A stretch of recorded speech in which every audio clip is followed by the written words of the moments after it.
po, ako po si Miss Marcia Ramos na nag-work sa Carmona, Cavite. So, user po ako ng NWOW since 2014. As of now, nakakadalawang unit na po ako sa kanila. Before, bago ako makakuha sa kanila, nagkakaproblema ako sa pagbibiyahe ko kasi hindi afford ng aking sahod yung budget ko na kinikita ako sa pabrika kasi nga solo parents ako. Mahirap lang ako, hindi ko kayang ano yan. Pero hindi pala. Walang imposible kasi sa NWOW tutulungan kanila. Parang ano na siya, parang siya na yung ano ko yung kalahati ng buhay ko. Kasi parang hindi na akong komportable ngayon magbiyahe na hindi naka-e-bike, naka-NWOW. Kasi pag magbuko-commute ako, sobra traffic. Pangalawa, malaking bagay sa akin dahil yung mga pang-online business ko na for delivery, na nadi-deliver ko ng tama.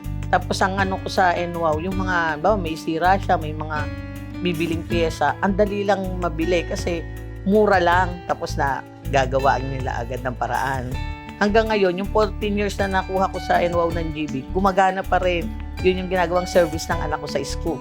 Sa NWOW, sa ko lang, marami pa kayong matulungan tao. At pangalawa yung service nyo, ituloy-tuloy nyo lang kasi yan ang sa atin sa mga member o sa mga customer na yung pagiging friendly nyo at saka pagka medyo sungit-sungit kami, andyan pa rin kayo. Happy 15 years anniversary sa NWOW. Malayo na ang narating nyo at malayo pa mararating ko sa inyong product. Para sa lahat, God bless you and more power.